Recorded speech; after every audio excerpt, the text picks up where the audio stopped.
राजधानी दिल्ली में केजरीवाल सरकार और दिल्ली के एलजी के बीच सरकारी स्कूलों के टीचर्स को ट्रेनिंग के लिए फिनलैंड भेजने पर छिड़ा विवाद खत्म होने का नाम नहीं ले रहा है, जिसे लेकर अब दिल्ली के डिप्टी सीएम मनीष सिसोदिया ने एलजी को चिट्ठी लिखते हुए फिनलैंड ट्रेनिंग प्रोग्राम की फाइल को तत्काल वापस करने के लिए कह दिया है।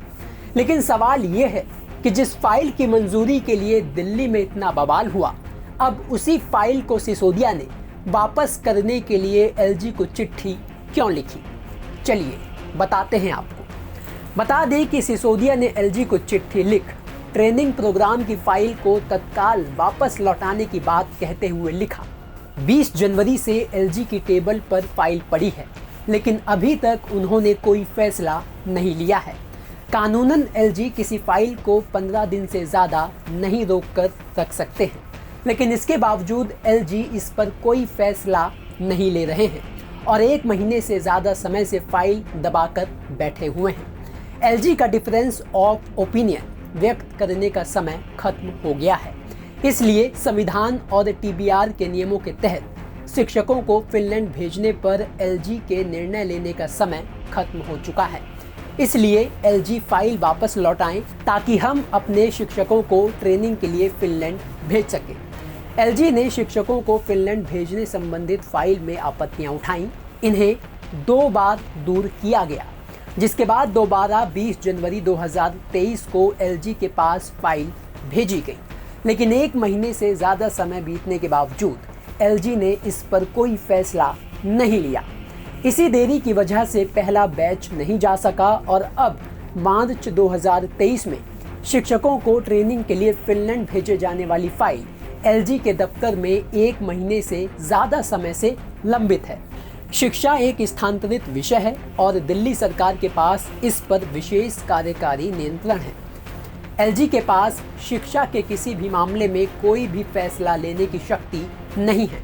हालांकि यदि एलजी किसी मंत्री के किसी भी फैसले से असहमत होते हैं तो वह मामला राष्ट्रपति के पास भेज सकते हैं, लेकिन उससे पहले संविधान और व्यवहार विधिनियम 1993 के अनुसार एलजी को संबंधित मंत्री के साथ चर्चा करके इसे सुलझाने की कोशिश करनी होगी और मामले को मंत्री परिषद के पास भेजना होगा।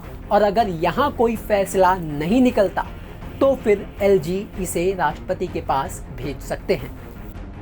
तो कुल मिलाकर सिसोदिया ने एलजी को लंबी चौड़ी चिट्ठी लिखते हुए बकायदा कानून समझाते हुए फाइल को वापस लौटाने की बात कह दी। हालांकि केजरीवाल सरकार और एलजी के बीच फाइल रोके जाने को लेकर ये कोई नया और पहला मामला नहीं है, लेकिन इसी के साथ आपको बता दें कि अगर एलजी किसी फाइल को रोक ले तो उसे लेकर कानून क्या कहता है, जिसका जिक्र सिसोदिया ने अपनी चिट्ठी में भी किया है। बता दें कि transaction of business of GNCTD संशोधन 2021 के नियम 49 के तहत उपराज्यपाल को मंत्री के फैसले से असहमत होने या समाधान के लिए चर्चा करने के लिए 15 दिन का समय मिलता है। नियम 49 के मुताबिक किसी मामले में एलजी और मंत्री में डिफरेंस ऑफ ओपिनियन होने की स्थिति में 15 दिन के अंदर एलजी चर्चा के जरिए इसे सुलझाने की कोशिश करेंगे। इसके बावजूद अगर डिफरेंस ऑफ ओपिनियन बरकरार रहता है तो मुद्दे को मंत्री परिषद के पास भेजा जाएगा। इसके बाद मंत्री परिषद 10 दिन के भीतर इस मुद्दे पर विचार कर अपना निर्णय देंगे।